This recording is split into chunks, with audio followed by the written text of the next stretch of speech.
Despite the increased mobility this holiday season and the threat of new subvariants, the health department says that a COVID-19 surge is unlikely. The Bureau of Fisheries and Aquatic Resources is tuning its attention to ports and cold storage facilities after it decided to postpone the ban on the sale of imported fish in wet markets.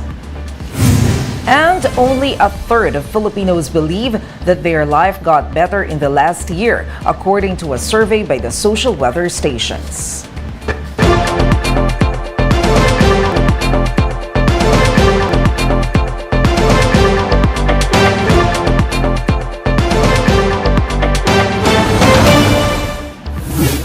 Fast, focused, and fearless. Here's everything you need to know as you jumpstart your weekend. I'm Maricel Halili. We begin today's newscast with the health department saying a holiday COVID surge is unlikely. Health OIC Maria Rosario Vergere noted that while cases are increasing due to a buildup in Christmas-related activities, the uptick will be manageable as long as people observe minimum health protocols. Meanwhile, Octa fellow Guido David told One News that the so-called December wave will not be as bad as previous surges. He added that there is no need to tighten up COVID-19 restrictions. I don't think we need stricter restrictions. So I think people more or less know what to do. If there's an increase in infections, it's up to them to decide what or how they should protect themselves. And the best way to protect ourselves is still to wear the face mask. After 2 years of closure, the Land Transportation Office has relaunched its Drivers Education Center. LTO-NCR West Director Roque Versosa III says the center is open to qualified student drivers who cannot afford regular driving schools. Recall that the LTO has required a 15-hour theoretical driving course for student drivers before a license is released.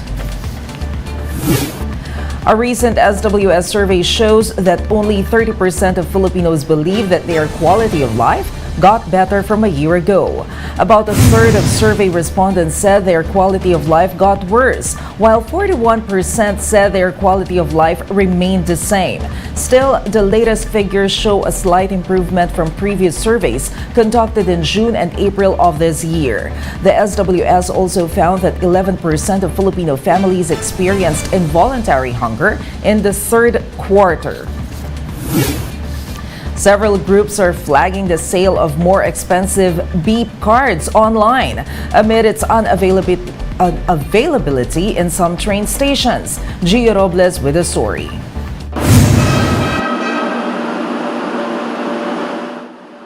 Just tap and go. This is the convenience offered by beep cards on trains in Metro Manila. Kesa pumila pa po, itatapin lang po sabay pasok na po kagad sa But some passengers are now left with no choice but to queue for single journey tickets. Beep card service provider AF Payments said there's a global shortage in chips. Despite this, the company recently announced that it will offer the cards online at 188 pesos each. This is higher than those sold at train stations at 100 pesos with a 70 peso load. One group of digital advocates slammed the AFPI, describing the company as the biggest scalper of beep cards.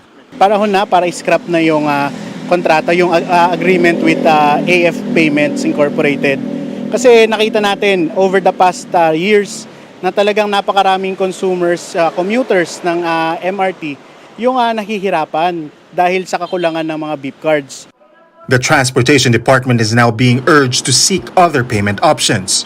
DOTR has to show a sense of urgency to address this issue. What are the plans for this moving forward? But the DOTR told 1PH that the online sale of beep cards is out of their control. Yung pong mga binibenta sa labas po ng istasyon, ito po ay hindi natin kontrolado dahil hindi po ito sakop ng concession agreement na pinasok ng ating gobyerno. The agency noted, however, that they are open to collaborate with other beep card providers. AFPI, meanwhile, has yet to issue a statement on the matter. For News 5, Gio Robles, we are One News. We'll be back with more stories after the break. Keep it here on One News.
You're still watching One News Now. I'm Maricel Halili.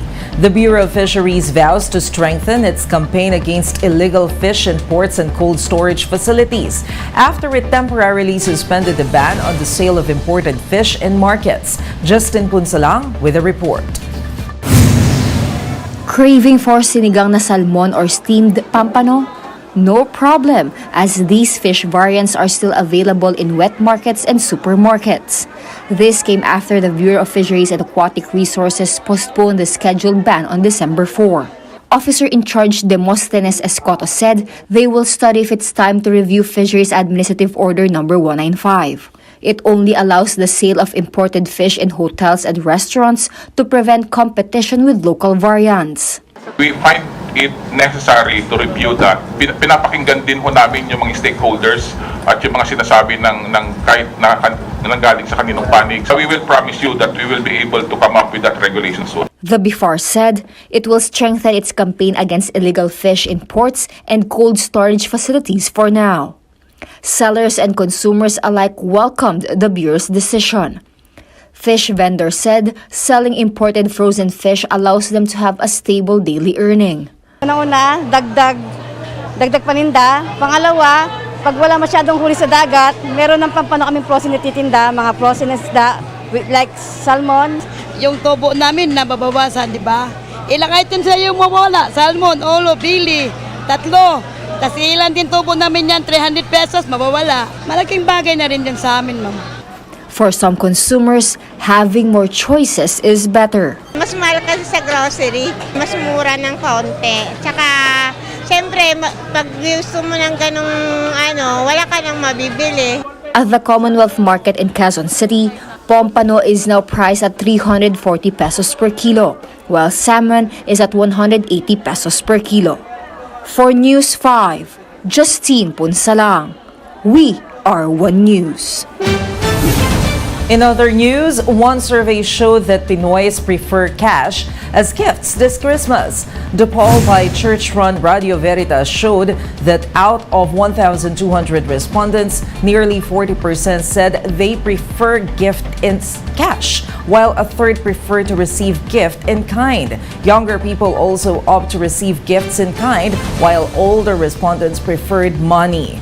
But whether cash, e-money, or gifts in kind, Veritas President Father Anton Pascual reminded Filipinos that it's still the thought that counts this holiday season. And those are the top stories of the hour. Join us later at 9 in the morning as we continue to monitor the day's biggest stories. You can also catch One News on the Signal Play app. Register for a free account now at www.signalplay.com and stream One News live anytime, anywhere. I'm Maricel Halili. We are One News.